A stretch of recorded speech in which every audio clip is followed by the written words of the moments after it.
entire country, she says, was built on conspiratorial thinking, and it wasn't viewed as a bad thing. It was actually viewed as what free men do.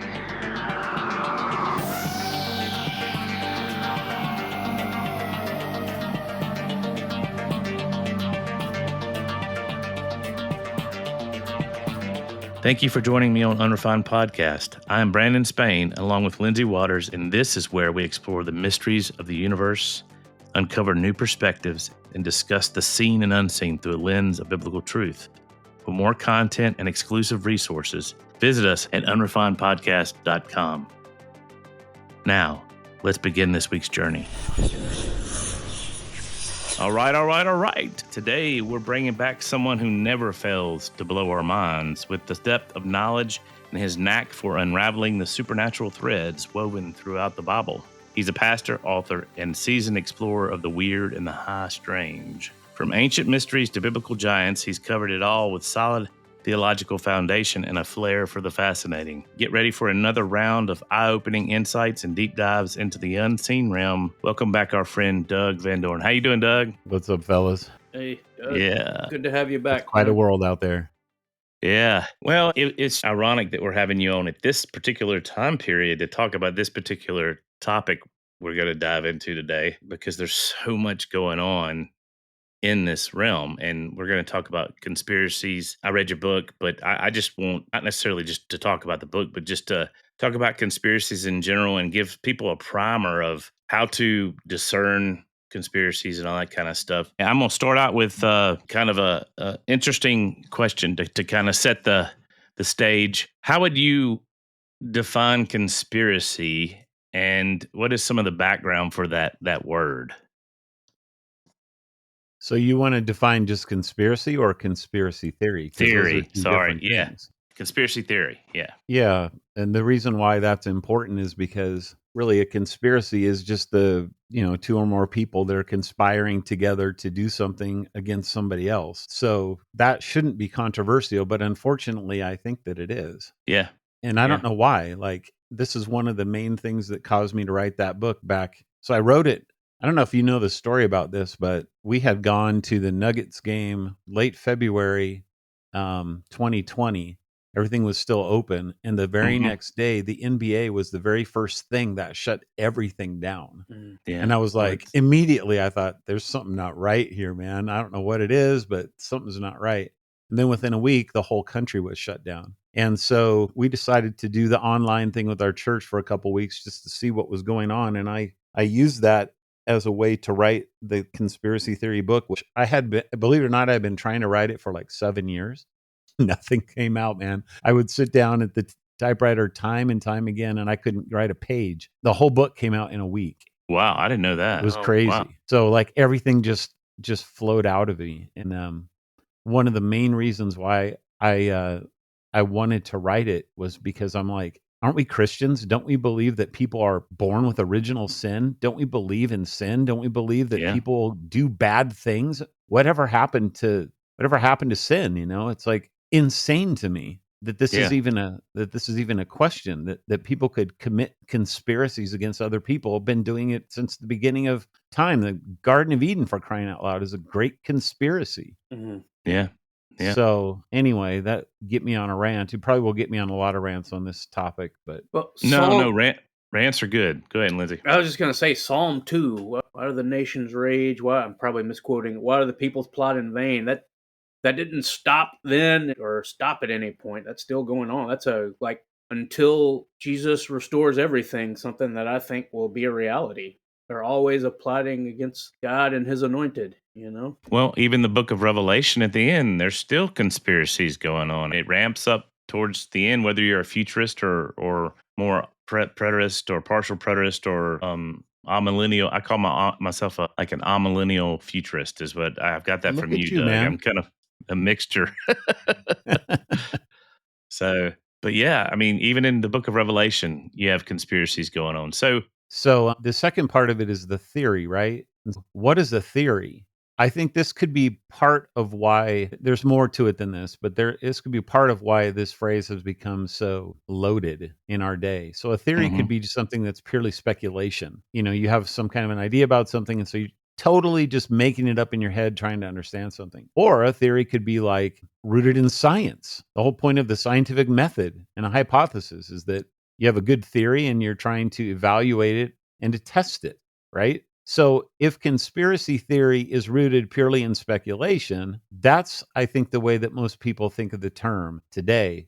But what if conspiracy theory is rooted in something that you're trying to test and verify? And you can use all kinds of methods of doing that. Some kind of a conspiracy that you believe is actually out there. Now, all of a sudden, the phrase should take on a completely different kind of a nuance in the way that you think about it. Yeah, I mean, facts start lining up. Of course, I oftentimes distinguish between facts and evidence. But when the evidence starts piling up, uh, it's something worth looking into. And I mean, and it's even gotten to where you just mentioned science. It's gotten to where in science that we're starting to even question the theories that we've always, you, since the event that you just talked about. Everybody wants to trust the science, and I use that as pejorative term now. I joke about that. Trust the It is. science. I mean, so it's not science itself that's the problem, right? But there's a conspiracy theory, or actually a real conspiracy, because I don't think that this is even in the realm of theory at all. This is proven fact that, for example, these scientific journals have been manipulated and used by powerful people to put out disinformation. And there was 2 articles that came out in one of the main journals right as COVID hit that had to be retracted within a matter of 2 weeks because they were hit pieces. I forget I forget it was on, if it was on COVID or if it was on ivermectin. It's the cures or whatever for it, but whatever they were, they had published these articles in order to further the conspiracy of COVID and to keep people inside and to keep people thinking there's no such thing as cures. And then they had to retract them, and of course they retract them in total silence, so nobody knows that the damage has already been done. Well, dude, these 2 articles are right here. They're fresh out, and everybody knows that we need to trust the science. Well, you can't trust the science if the journals themselves have been corrupted by wicked people. So it's not the science, right? That's the problem. It's evil people that are the problem. Well, and that brings an interesting topic to me. That's why I think peer-reviewed stuff and just community in general. If you go on the foundation like we believe in moral depravity, I know you're total depravity. I'm moral depravity. It's just a little minor nuances. But if we believe people are sinful to their core, I believe that, then we do have common grace. But at the same time, we always have to be skeptical and suspect of people's motives and what they're doing. I mean, everybody's. And so if we don't have that foundation, I'm glad you brought that up. That is the foundation on us beginning to attempt to determine what is a conspiracy theory and what is a conspiracy fact, I think is the new terminology that people are saying. Why do you think, and I think this is a pretty important question, I want to go into this, is why is it so important for Christians to know about this? I mean, I've gotten a lot of flack on my podcast because, we always try to bring things back to the gospel, which I want to in this one as well. We always try to bring things back to the gospel. Why do you think us as Christians, it's good for us to know about this kind of stuff, and what does it have to do with the gospel? Boy, I suppose there's different ways that you could go with that question, Brandon. Yeah. The first place that my mind goes is that our faith is itself, as Christians who believe in the resurrection of Jesus, rooted in a conspiracy that was perpetrated by the Jews of their day that said Jesus did not rise from the dead. And so because they were the people that had the power, those who were the conspiracy theorists are the disciples of Jesus who said he did rise from the dead, because the official narrative was, the fake news of the day was Jesus didn't rise from the dead. They stole the body. And so the Gospels tell you this. And so, like, literally, to be a Christian, you have to believe in the conspiracy theory that Jesus rose from the dead. Now, just to be clear for people, it's not that by believing in the resurrection that we're believing in a conspiracy theory in some sort of a ad hominem way. It's right. that the people that held the power were the ones who were able to control the discourse and the news so that the truth wouldn't be allowed to be accepted and believed, especially in Jewish circles. Jesus really rose from the dead. It turns out that the conspiracy theory being the resurrection was actually true. But of course, the theory that they stole the body, that was the fake news. That was actually the lie that was put in by the people in power in order to keep people from believing the truth. So if the very core of our faith, according to the Gospels, rests in something that was manipulated by the elites of their day through conspiracies and then through creating fake news with a conspiracy theory, how in the world can this not be relevant to being a Christian? That's good. That's, and this, let's carry this on out. It didn't stop with the resurrection. Let's talk about the Masoretic Text. Can we go there for a little while? You're talking about. Let's talk about the Sure. Yeah, let's talk about that. Yeah, I've recently written what I think is probably my most important thing I'll probably ever write. It's a very long article. I haven't really put it up yet. I think it's on our Reform Fringe, but I'm still having people read it and give me some feedback for it. But well, let me interrupt you. Everybody, you need to sign up for Doug's Reform Fringe. I support it 120%. So good. Commercial. Sorry. Yeah, it's just it's kind of a new platform where people who are reformed or reform friendly. So in other words, people who aren't just going to go on there to cause fights over reformed theology, because that's not the point of it. It's really a place where people can have a little bit better, hopefully, theological grounding than what they're getting in some of the other spaces that are talking about weird things. Yes. So that we can have a kind of a freedom to talk about those and not have to always continue to go to the basics. Yes, so it's safe. been really fun. It's safe to still take theology important. I mean, to take theology as important, but at the same time go into strangeness. Yeah, we need that in the Fringe. Exactly world, what your podcast has been doing for these 3 years that you've been online. Yeah, that's what we're trying to do. So, all right, Masoretic Text. Let's go. Yeah, the Masoretic Text. So this involves a huge conspiracy. And by conspiracy, again, I mean that there were people that were conspiring. These people happened to be very powerful rabbis. And this took place sometime, we know, after the destruction of the temple and up into the first 30 years of the 2nd century AD. And what had happened was, this is detailed to some degree in Alan Segal's book, Two Powers in Heaven. And Mike Heiser used to talk about this a little bit, but he shows that the Jews of the 1st century had a capability of understanding Jesus to actually be a God-man.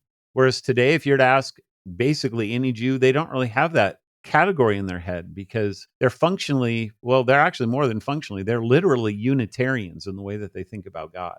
Whereas Christianity is Trinitarian, they're Unitarian. So there was something that scholars call binitarianism that was very popular in the early church and in the 1st century and even before the 1st century, where they saw these two powers in heaven, both good, both seeming to have the name Yahweh, and yet they're distinct from each other, and they only believe in one God. Like, it's really weird. So several articles have been written on, for example, John's gospel, and how he's really writing to Jews who are able to understand the two powers. So when he talks about in the beginning is the Word, and the Word is with God, well, the Word of God, the Logos in the Greek, the Memra in the Aramaic, was actually considered one of the two powers. So when he's doing that, and then he says that the Word became flesh and dwelt among us, if you have those categories in your head, you can make sense of that and not just throw the book across the room and say it's the dumbest thing I've ever heard.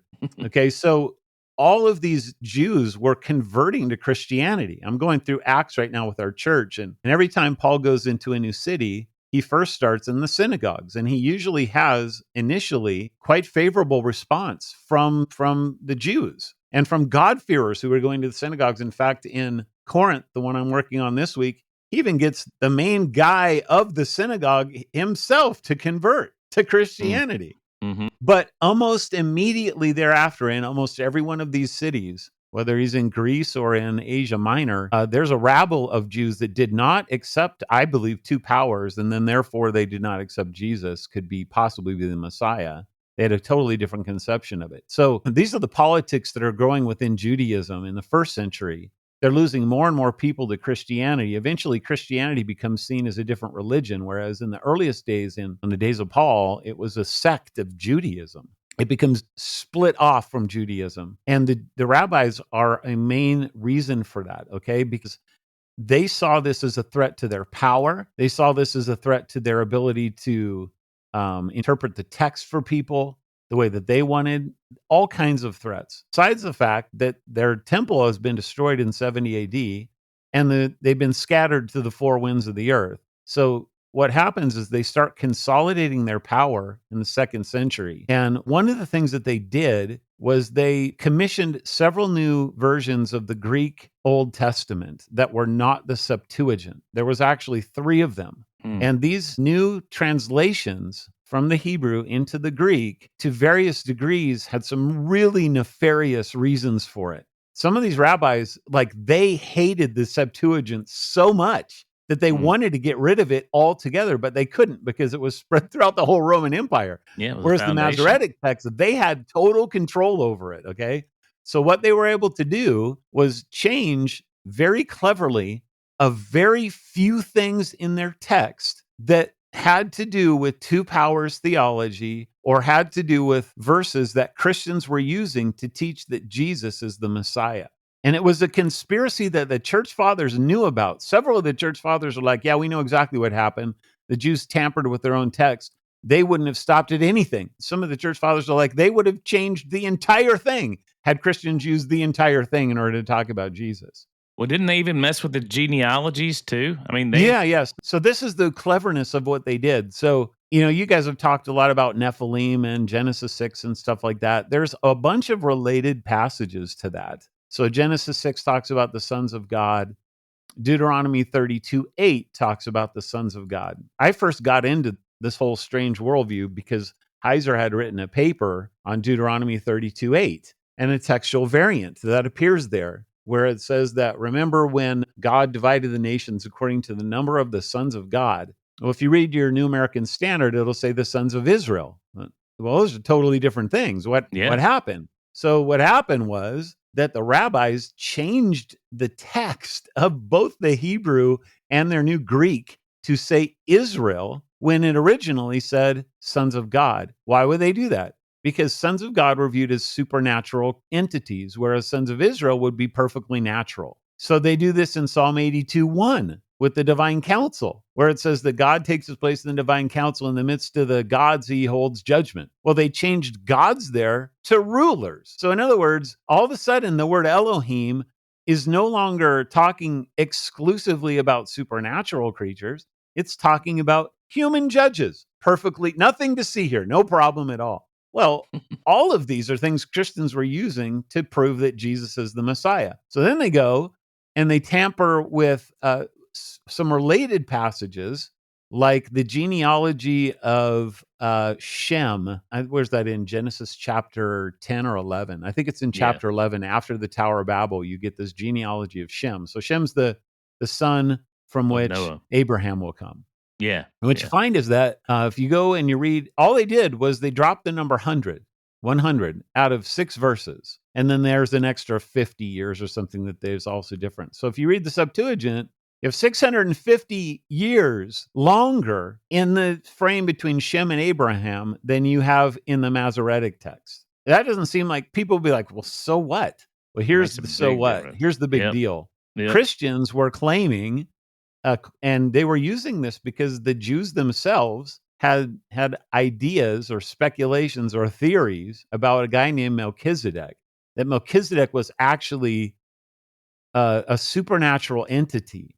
He was, for lack of a better way to put it, the Prince of Israel. He was Michael, just a different name for him. And so Christians came into that, and I think Hebrews chapter 6 and 7 is doing exactly this. And they were saying that Jesus essentially is Melchizedek because he doesn't have a father or a mother. He doesn't have a genealogy. He has no end of life, no beginning of days. Like, that's all weird language. And so essentially what they're saying is that this angel incarnated and became a human being. And so Jesus continues after the order of Melchizedek because he is a Melchizedek.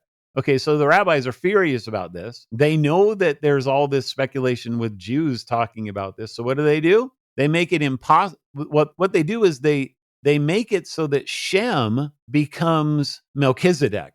How do they do that? Well, they have to eliminate 650 years, because in the original, Shem dies like 500 years before Abraham was born. But when you collapse the timeline, now all of a sudden Shem, the son of Noah, is alive when Abraham is alive. And sure enough, they're the ones who meet up together in those plains after the battle of the giants, by the way, in Genesis 14, outside of Jerusalem, and they have bread and wine. It's nothing to see here. They just changed a couple of numbers. They do the same thing with the number 70 and the number 75 of how many people went down into Israel. So Stephen tells you it's 75 people went down into Egypt. Israelites going into Egypt, the sons of Jacob. Well, they changed that number to 70. Well, why would they do that? Because they needed to make the number 70 the same number as the number of the sons of God in order to make it stick when they said that God divided the nations according to the sons of Israel. Because if it's 75, you'd be like, well, there's 75 sons of Israel. Oh, not anymore, because we changed it. So now it's 70 and everything works out fine. So like, these are really subtle changes that most people would never have even cared about. But as soon as you recognize that this all centered around the claims of Jesus to be the Messiah, now all of a sudden you go, wow, that is devious. That is sinister. That is some really, really evil stuff. And it's all rooted in a conspiracy that the rabbis committed against Christianity in order to make it essentially impossible for Jews to convert to Christianity. Because what they did is they took away any kind of ability to think about two powers in heaven. They created a Unitarian God, and now the Messiah, whoever he's going to be in the future, can't possibly be somebody who claims to actually be God himself. We've taken care of that. Wow. Doug, do you feel like, and we're about to get a little political here, I guess, that you said it's hard to skirt around it. How do you think Christian Zionism kind of, maybe not directly a part of the conspiracy, but one way or another plays into this and feeds it?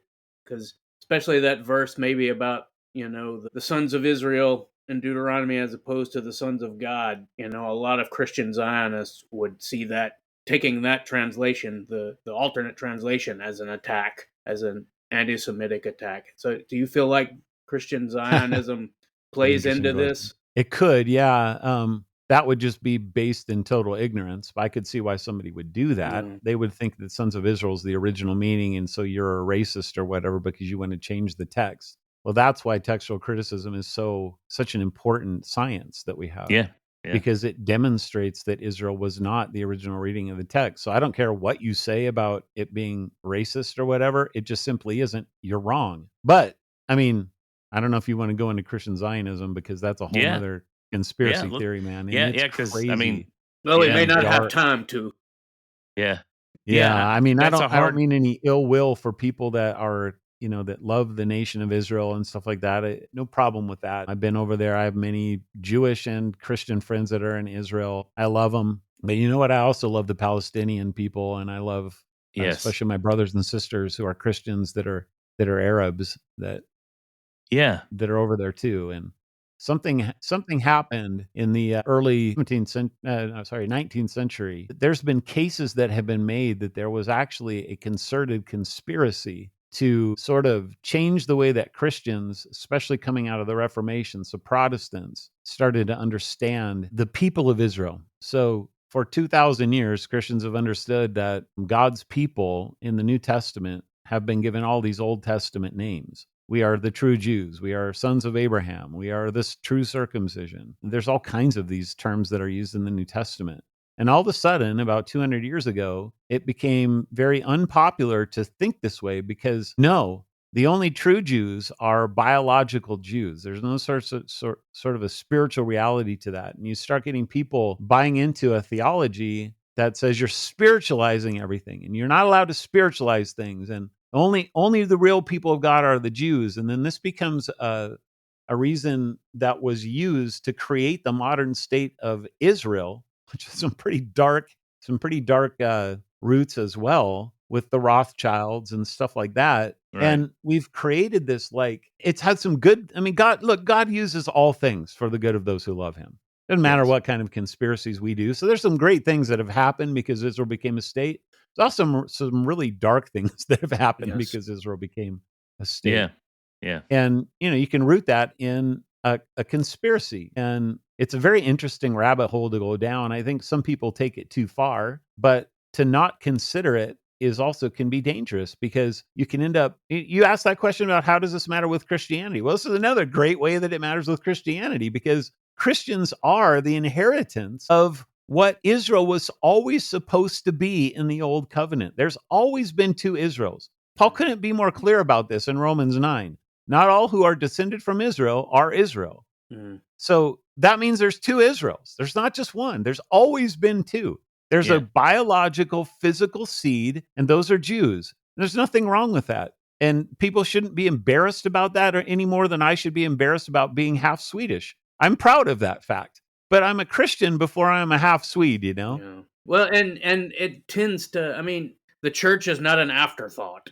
The Christian Yes. Zionists Exactly. can really make the church just this afterthought. Yeah, we let you go. Well- You better be glad we let you in kind of Well- mentality about it.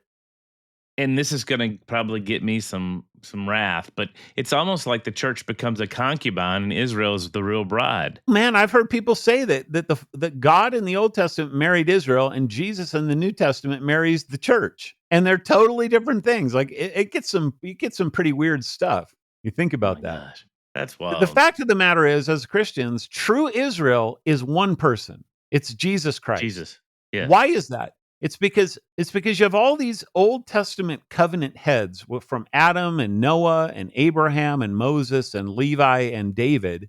They're all given a covenant and given covenant responsibilities, and every single one of them fails to meet their covenantal obligations.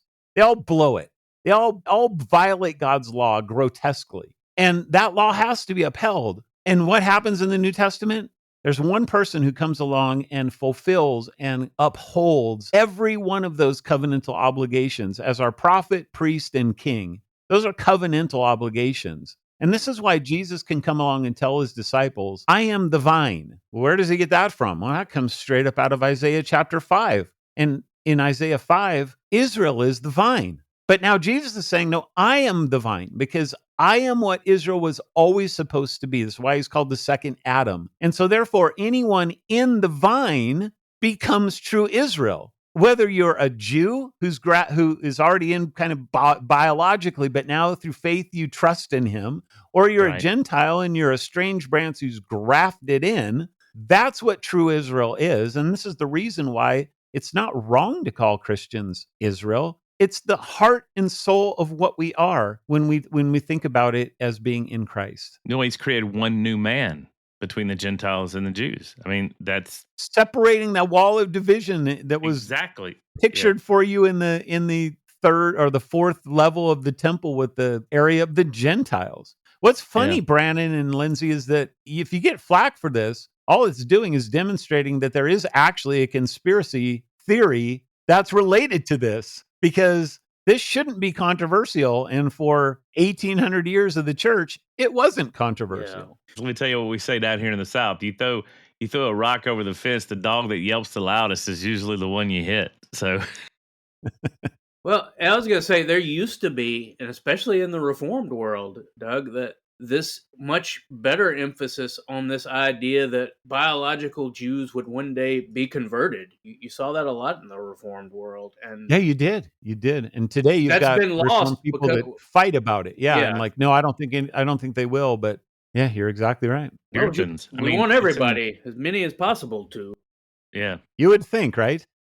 Yep. All right, so let me reel this back in a little bit. This has been a good rabbit hole. I've enjoyed this. Let's go back to just conspiracy theories in general and stuff. So, Doug, kind of outline for us. You told us how you got into writing this book, but how did you get into the interest of conspiracy theories? And just give us a layman's definition of conspiracy theories and what is conspiracy theory, and then what is just pure crazy speculation. You talk about Jerry, which I love that movie. Mel Gibson did an excellent job in that movie, Conspiracy Theory. How can we keep from being Jerry's even though he was really right in the end. That's what's so cool about that movie. In this space, I'll just say this: in this space, we're new to it. Lindsay's a little older with it than I am. He introduced me to Coast to Coast. Well, yeah, Coast to Coast and Blurry Creatures and Sword and Staff, and and then I had read Heiser years ago. I didn't get it, and then I reread it, and it clicked that time. Sometimes it's God's timing for things. Yeah, absolutely. Okay, so there's a couple different things on the table. There's kind of how I got into it, and then there's how should Christians think about it. So for me, I thought we were kind of similar ages, but I grew up in the 70s watching tiny little TV screens, and there was a great show that came on every week called In Search Of. Yeah, and it starred Leonard Nimoy. Yep. Yeah, that for me was kind of my gateway thing. I can remember checking out Still books watch 'em. in first grade on ghosts and on Easter Island because of that show. Well, little did I know that was kind of, that was the X-Files of the 70s is really what it was. Yeah.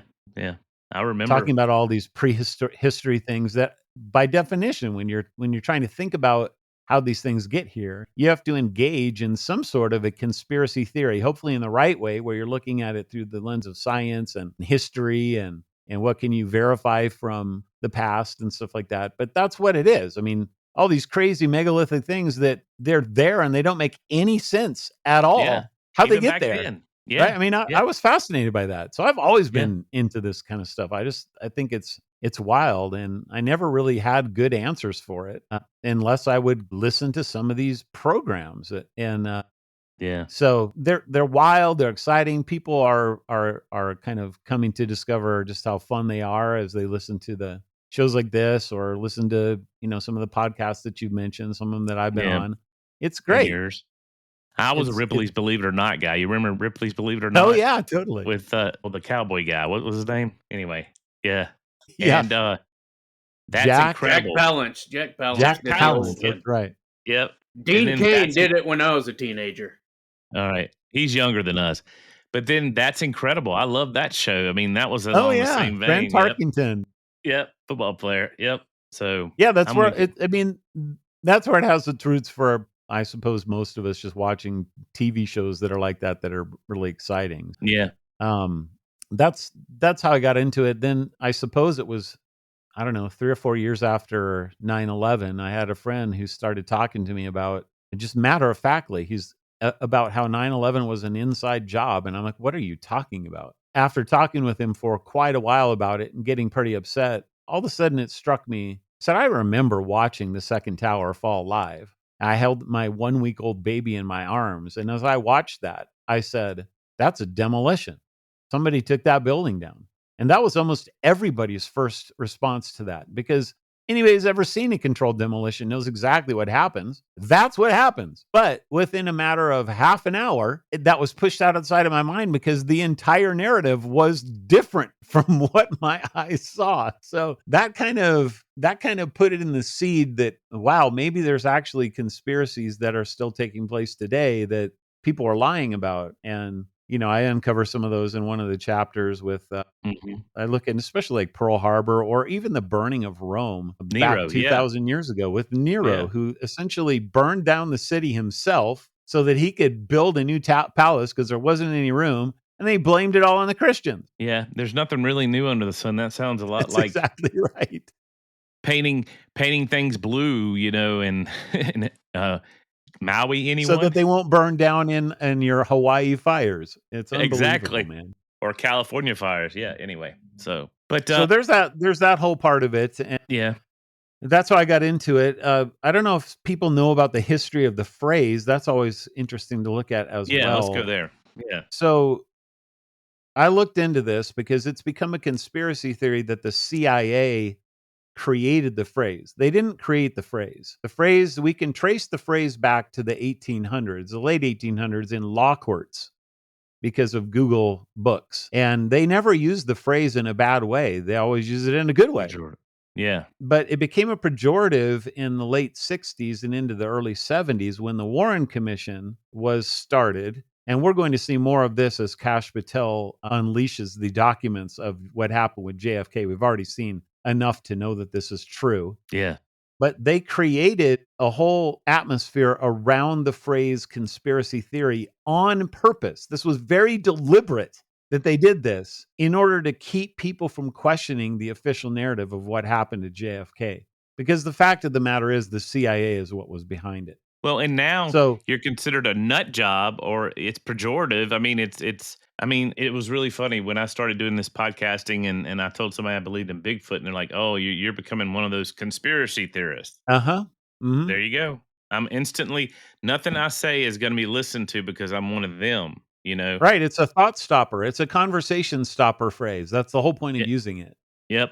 But what's funny is that I came across a couple of actually scholarly books that were written on conspiracy theories. And one of them takes you through even the American Revolution and says essentially you had to be a conspiracy theorist to be an American because you were seeing terrible things happening with your people because of the King of England. And you were questioning the official narratives of what was going on. Our entire country, she says, was built on conspiratorial thinking, and it wasn't viewed as a bad thing. It was actually viewed as what free men do.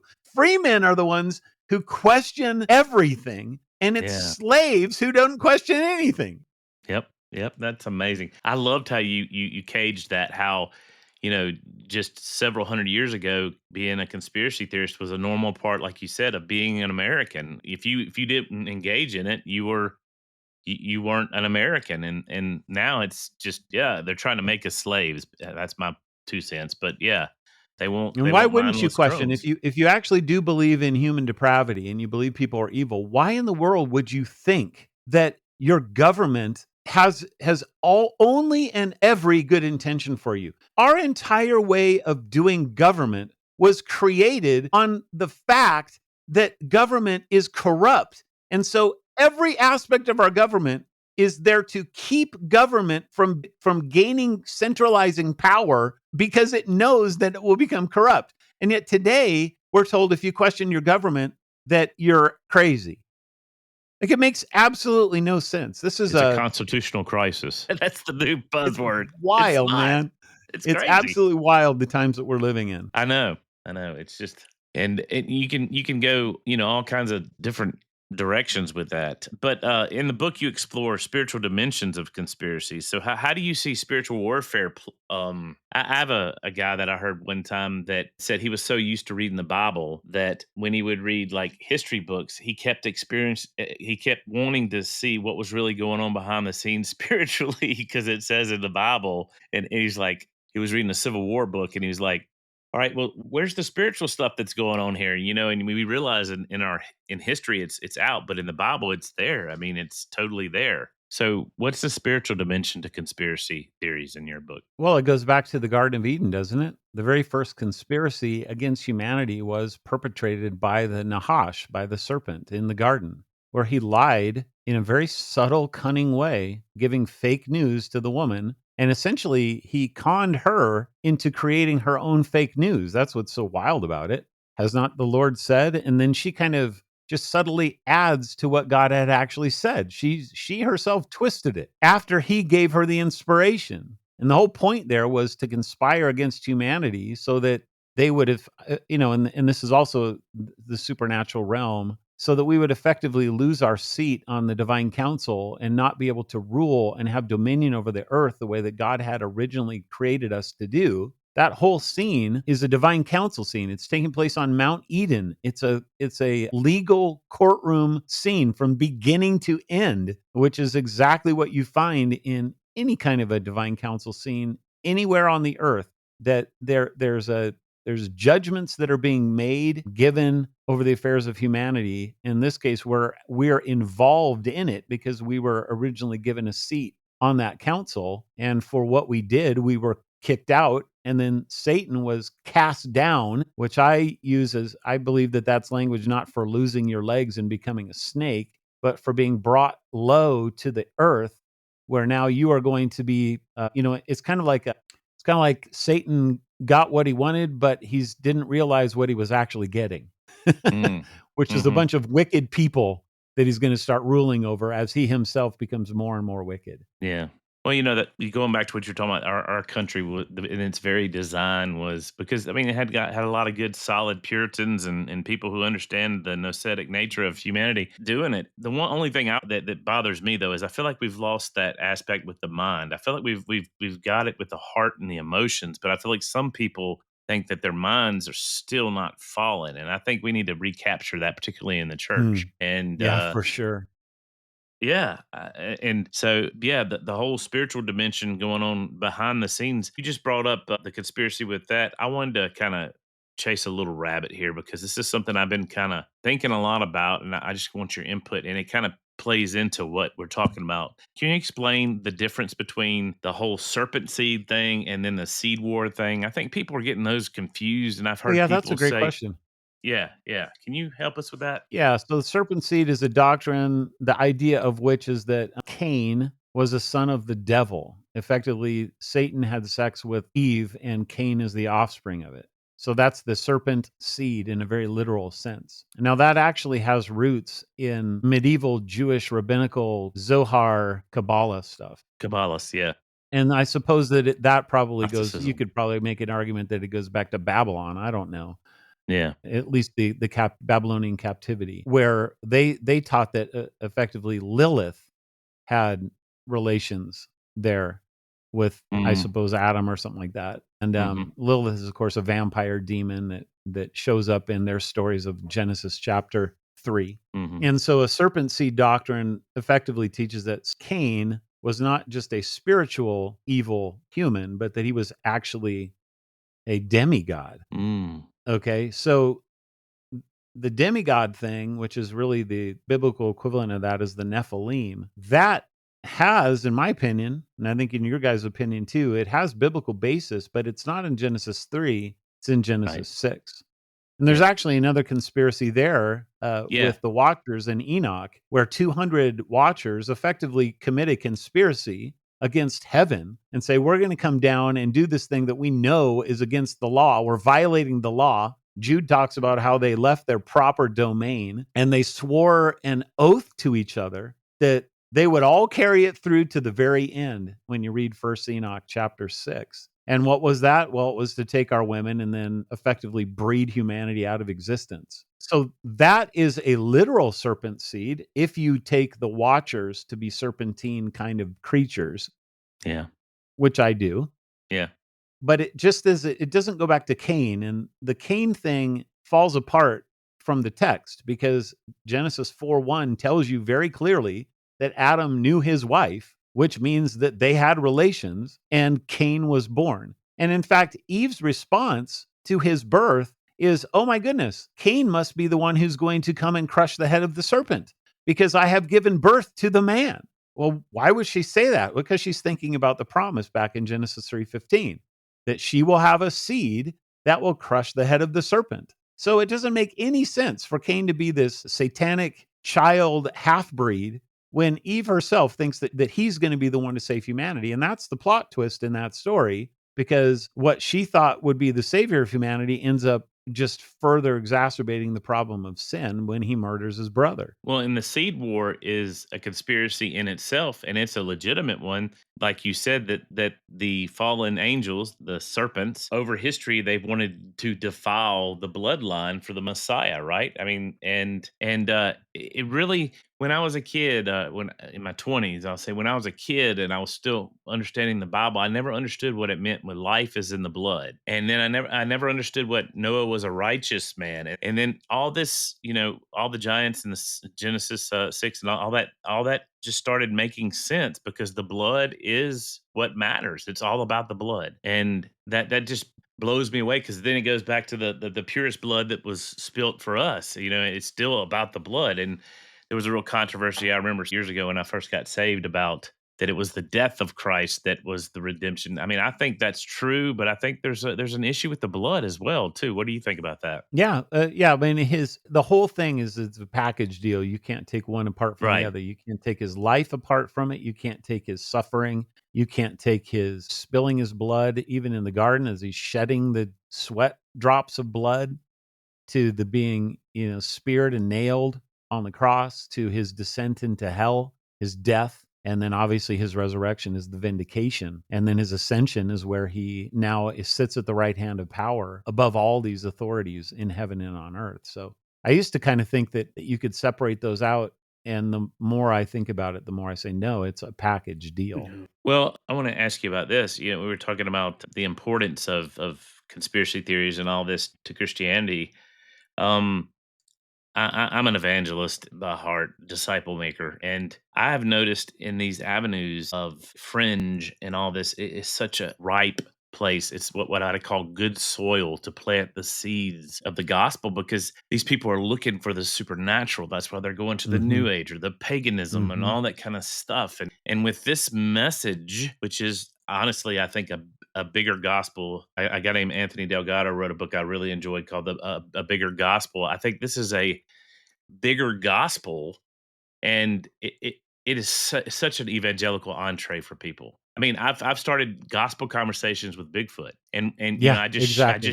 I just shifted it from him being an hominid or the missing link to being perhaps a chimera or a Nephilim, and then people were like, well, I never thought of that, and then you can write right into the gospel, and it's fun using. And I like in your book, you were talking about conspiracy theories are fun. Not that they're fun, but that it's fun to engage in these things. And I've always thought I was weird because I love the psychology of like serial killers and true crime. And my wife worries about me sometimes. She's like, "You enjoy." We're doing a deep dive with some stuff right now with the Process Church, and I enjoy learning about it. Not because I'm morbid and weird and all that stuff, but because it's just I see God's hand in all this. I see the enemies, obviously, which, Paul says to make aware, but I see God's hand in it too. And your chapter on the all the conspiracies in the Bible really blew me away. I mean, you did such a thorough job, and I'm sure you probably didn't get all of them, but there's so many conspiracies in the Bible. Why shouldn't there be again? Because humans are evil. I think I have a whole long list in there in the books of Kings, right? It's like Yeah, every yeah, king that comes along, starting with Saul, commits some sort of a conspiracy against somebody else. Like, I don't even think I put David's conspiracy in there to kill his best friend, but it yeah, just pops into my head. I'm going to yep, take his wife and I'm going to kill my best friend on the front lines by putting him at the very heart of the battle so that he will die. That's a conspiracy. absolutely, yep. And it was because it was done in secret. He was conspiring to kill his friend because he wanted his wife. And this And is the then, man after God's own heart.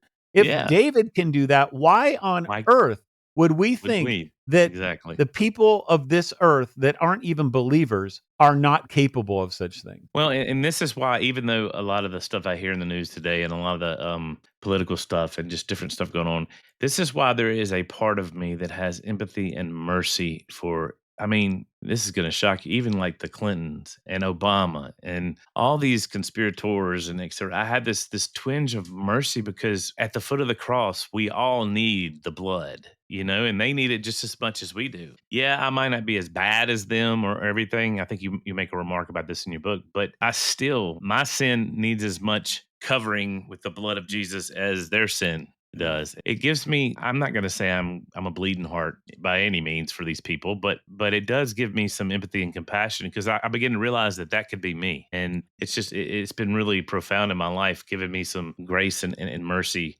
But there's a time for justice too, and that's swiftly coming. I wanted to kind of wrap up. Lindsay, you have anything you want to jump in and ask Doug? Nothing that won't keep us here another hour. Well, Go for it, man. Well, go for it.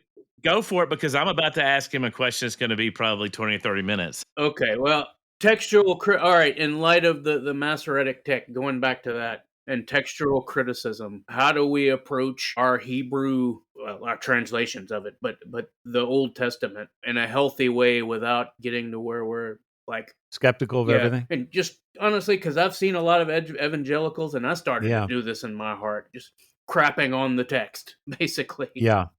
Yeah. How do we do this in a healthy way without going into some bad places in light of what you said about the Masoretic Text, which I agreed with? Yeah. That's a great question. So I What do think you for do, me, Doug? What do you my do to fundamental starting point is that God's word, even if the rabbis take it and twist it and pervert it, is always going to be God's word, powerful for Mm, salvation.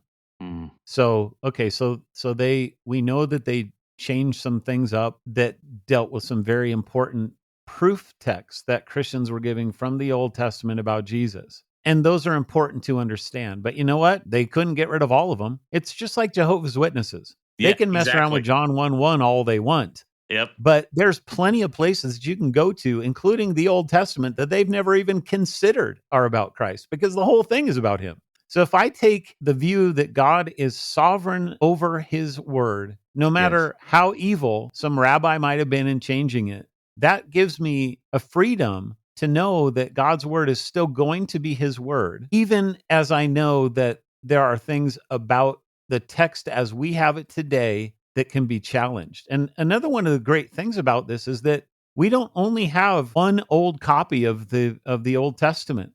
We got all kinds of them. You know, we've got Yeah. Dead Sea Scrolls we can compare with. We've got the Septuagint, different versions of the Septuagint. We even having like Theodotion and some of the Jewish um,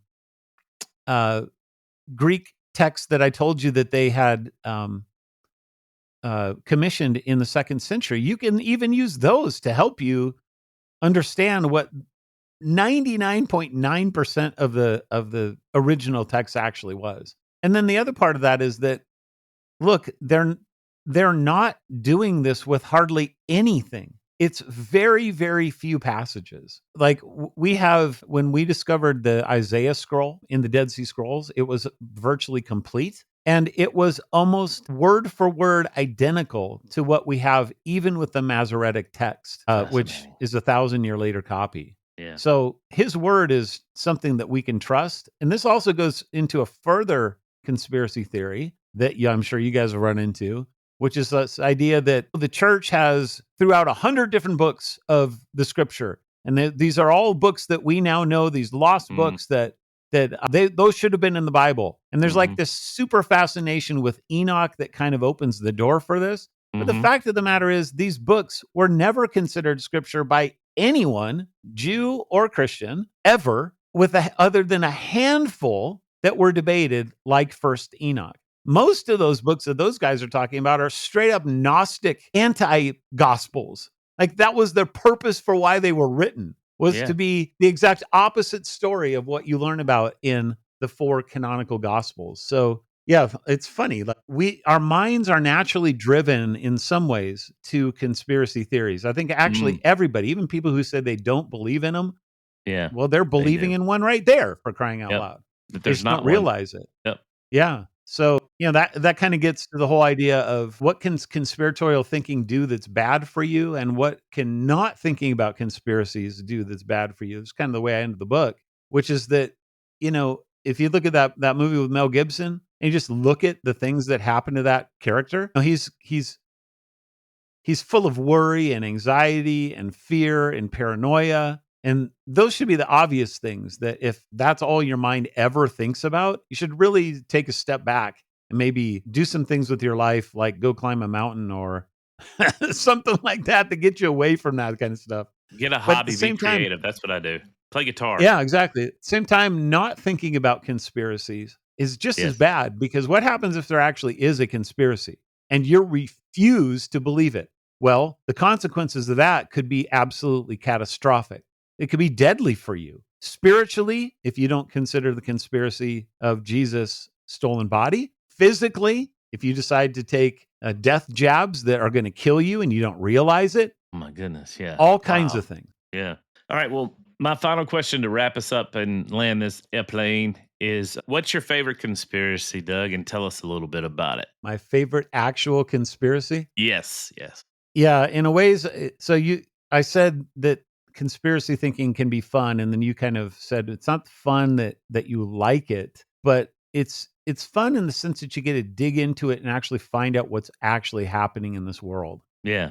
There's some really dark modern conspiracies that I put in that category, and actually I put the jab right up there. Yes. Because of how open and brazen these people were 30 years ago in their World Economic Forum meetings, talking about depopulation, talking about how they could do this through man-made manufactured viruses, bioweapons. Like they straight up tell you. And then it comes to pass when I'm an adult and I have kids that I have to deal with, and I get to live through this whole thing. And then coming to the conclusion, which I believe is a very rational, scientific method kind of a conclusion, of looking into actual facts instead of just believing whatever I'm told that doesn't make any sense Mm-hmm. with what's happening. When you can do that, man, I find it so fulfilling because you're really coming to a sense of what truth is. I think the other one that for me is the same way is the whole, it's the whole chrome. I don't even know if you can say that these days, but maybe you can. Well, Depends on where you I upload won't put it on. I'll get kicked off. But it's okay. Yeah. So yeah, you can do whatever you want to, but if we talk about this stuff, just know Yep. that they know. But the whole chrome and the things that they're doing to our children, that, you know, Nate and Luke, I've had a couple people come in and talk about that kind of stuff from pretty firsthand, at least according to what they say sources, and Yeah. just seeing the depravity and the fact that this is real, and that when the kings of Israel were sacrificing their own children to Molech in the fires, that this stuff never actually went away. And to have my world rocked like that, but at the same time to go, yeah, I guess it really doesn't surprise me. Those, I find them both endlessly fascinating and incredibly discouraging and disgusting and evil and frustrating. And yet, at the same time as all that, it's like what you said earlier about the New Age and people that come out of that. These are people that are ripe for the gospel. Anybody who can actually come to admit that this stuff is taking place right under their noses. The UFO phenomenon. I remember when I first came across Heiser and I figured out who he was, and I'm like, this dude goes to Roswell to give biblical theology stuff to ufologists. Crazy. That's so cool. Yeah. It's crazy, Because, but cool. yeah, and he used to say it too, that these people are ripe for the gospel because they already have a whole bunch of components that they need that most evangelicals don't, because they've desupernaturalized their entire world. You have to believe in the supernatural in order to be a Christian. And I think that believing in the supernatural really, really helped me be able to make it through 2020 and the couple years after that with perfect sanity and feeling like I know what's going on. And I suppose the ultimate conspiracy theory of all of them, which kind of encompasses them all, is the whole Q thing. That is such a wild ride to go down. And by the way, for people listening, there is no such thing as QAnon. It doesn't exist. It's not a thing. That's a fake news. There is Q, which is a group of people that posted on 4chan and the dark web that claimed to be saying things about a plan that was, as the reporter asked President Trump, we hear that this QAnon thing is you are trying to save the world from a bunch of human trafficking, child kidnapping, raping, murdering cannibals. And he goes, well, I've never heard of QAnon, but would that be such a bad thing if I was trying to do that? The great all-time lines ever, man. And it's like, whatever you make of that phenomenon, it's a real thing. It exists. You can go and read the drops. They have a lot of explanatory power for things that have been going on for the last 7 years and are going to continue to go on. Happening And right it's now, also honestly. it's the most disparaged, accused, ridiculed, mocked conspiracy theory in the history of all conspiracy theories. You cannot talk about this positively on any kind of a mainstream platform, or you will be deplatformed. Why? Why? You can talk about Bigfoot. Why can't you talk about this? That is wild to me and endlessly fascinating, like I said. Well, it shows me, Doug, like I remember when the nation that we're dealing with right now, the yellow blue nation, as soon as it started coming out and all the news media started like, I stand for, and da I knew as soon as the fourth estate gets on board with something smells foul in Denmark. If they're pushing something down, I just instantly knew, and now it's starting to come out gradually. And I think God's sovereignty is involved in a lot of this. I think God loves to reveal these. I mean, goes back to Psalm 2, these nations are plotting in vain, and here's Jesus. We'll end with this scripture here. Here's Jesus. God's laughing at him on his throne, and you need to kiss the Son. Anyway, I just think it's going to get worse before it gets better, I think. Isn't it interesting? Isn't there a verse that says something like how God will reveal every hidden thing and secret of the heart? Yeah. And how interesting that we always think that is going to be something on Judgment Day. But what if oftentimes he is pleased to reveal those things here on this earth before the second coming. Never thought about that. That's yeah, yep. And judgment begins at the house of God. I've heard that a million Yeah. times. When there's a lot of that been happening in the church, these leaders falling and all. So God's doing stuff, and I like that, because in a lot of ways, when I was back 15, 20 years ago, I had seminary. To me, was a very heady elixir. It was all brainiac, Yeah. and then it's become more practical and real when I began to see that, like you said, the supernatural, that God really is involved, that we're not practical deists, so to speak. I think a lot of Christians are practical deists, and we don't realize it. And that reenchantment, we're reading Rod Dreher's book in our Discord and for the podcast. And if you hadn't read it, Doug, I know he's Orthodox, but that book is amazing. And it's a lot of stuff we've already heard, but he just takes it, different places, and really starts to really explore the whole movement of reenchantment, of bringing the supernatural back to the church. Yeah. I don't know what you guys think about this, but I've given a lot of thought to this, and I don't know that I have any real conclusions. I have Yeah. some, I suppose, in terms of spiritual blindness and stuff. But for the last 5 years, I have not had any worry at all, Mm, none. mm. I, I've been very positive about the world, about life. I can contribute that to an interpretation of especially Q, and then going down those rabbit holes. Mhm. And often told people that, like, look, if I'm wrong, at least I've had 5 years of happiness and you haven't. There you go. There you go. I mean, yeah, there's nothing wrong.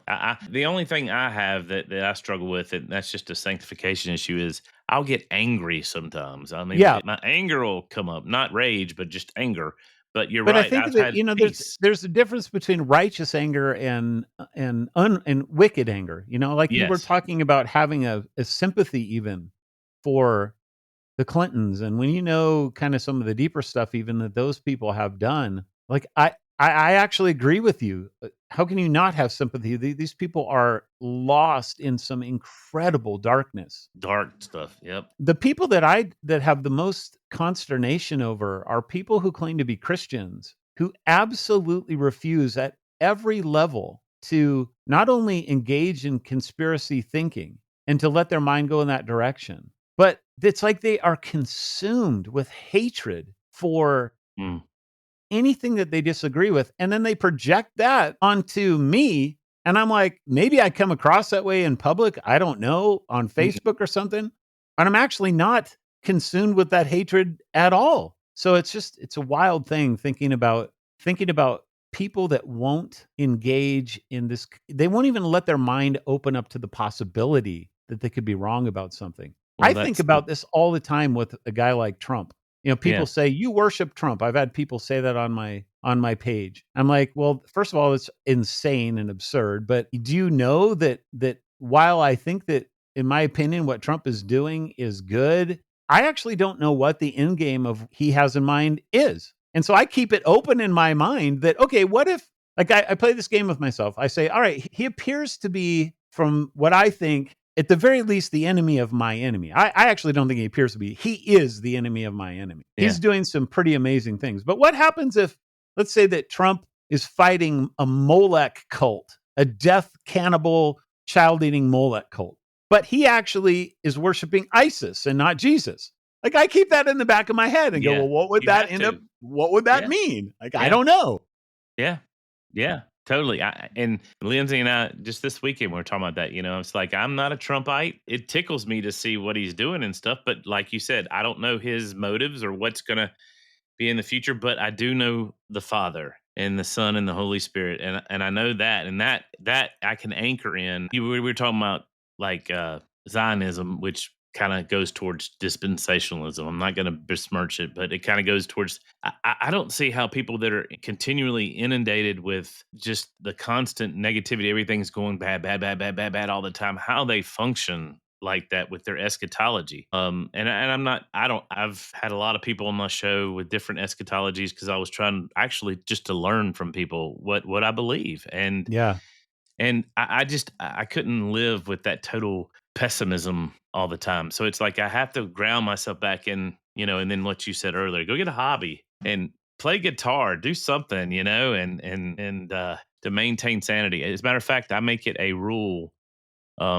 Once a month, I read a classic literature book that has nothing to do with theology. It's just a classic. I read Ayn Rand, which is kind of political, but I mean, I've read Fountainhead, I've read Atlas Shrugged, I've read, all these different things, and it helps me to get my mind out of that space. Yeah, and 100%. I just, it goes back to Jerry. I don't want to live like Jerry. So, well, Doug, let's get some deets here, man. You have a lot of stuff going on. Tell us about all this stuff you have going on now. Are you still doing Giant Steps? Well, we're kind of on a little bit of hiatus. We haven't done one for several months, but Rudy's been really busy. Oh yeah, he's been all over the place. We haven't shelved it totally. We'll pick it back up again. Yeah. So keep your eye out on that. Tell us about the network you're developing, or the Reform Fringe thing. Tell us about that. Yeah, that's a platform that came up with my buddy John Moffat, who does another podcast called Theocast, and that's just kind of a Reformed podcast, nothing fringy about it. And he decided a year ago that he wanted to start this Kingdoms Unveiled podcast. That's what he calls it. So he did. And ironically, he had Doreen Virtue kind of be his first guest. And we ended up doing a show kind of against Doreen on my Giant Step, 6 months after that, because of how she came out attacking Mike Heiser, very obviously having never read anything that he ever wrote. Oh, yeah. But he invited me to be a guest on the Kingdoms Unveiled. And I just kind of thought, man, this is kind of my one attempt maybe to get somebody who's Reformed and fringy at the same time, that maybe we can do some kind of a podcast and have kind of meet that niche. And about a month and a half ago, we started an internet community, a chat forum kind of community that's paid, so that anybody that kind of that's interested at all in the Reformed world, like I said, they're not hostile to it, or they're deeply immersed in it, but they also are thinking about the divine council stuff, or the Nephilim, or they're thinking about Q, or they're thinking about 11 or whatever, and they don't have any place to go and talk to people about that this would be a place where they can do that with freedom and not worry about how people will look at them or whatever else. So it's a bunch of oddballs that are in there, I guess, and I'm the chief. Yeah, but it's grounded in good theology. That's the point of it, right? Yep. So it's the reformedfringe.com. It's just reformedfringe.com. You can go and look up different options for that. I've been meaning to sign up. I just keep forgetting. I'm going to do it after I get off the show. But it would be nice, even though I'm not a 5-point Calvinist. I am Reformed, and I do believe most of the tenets and stuff. So, I tell people I'm a cagey. 5-point and a not 5-point Calvinist. I tell them I'm both, because I always heard people say I'm a 4-point Calvinist, and I'm like, well, that doesn't make any sense. But when I started looking into the atonement, so believe it or not, it's usually the L in the tulip that's the problem for most people. Yep. And most Baptists. I had come out of just evangelicalism, and I think that I had bought like Steele and Thomas's 5 points of Calvinism, and I just kind of bought into it. I thought that's right. And it was very hard for me to come to that full view. And then I was challenged back in the old days, man, AOL chat room days. I remember by some RC. friends who said limited atonement is like, that's not what the Reformers taught. I said, well, yes, it is. And I had a big fight with them about it. And I actually had to change my view. And I agree. They didn't teach that. What they taught was a form of particular redemption, but they did not teach a strict limited atonement.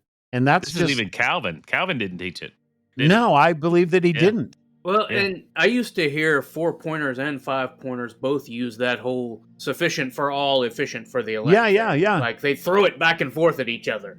Yeah, and what ends up being meant is that for the really high Calvinists, what they actually mean is it's hypothetically sufficient for all, but it's not actually sufficient for all. Yeah. And so I had to modify my view and say, so do I believe in the third point of Calvinism? It depends on how you talk about it. If you talk about limited atonement, nope.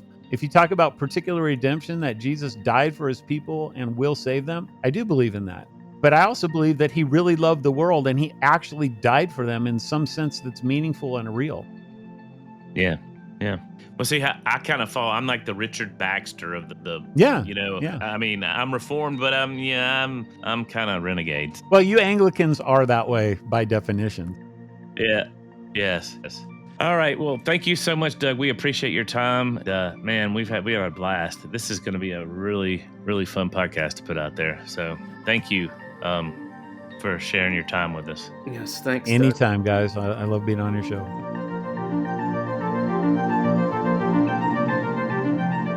Thanks for listening and supporting us. And remember, stay naturally supernatural.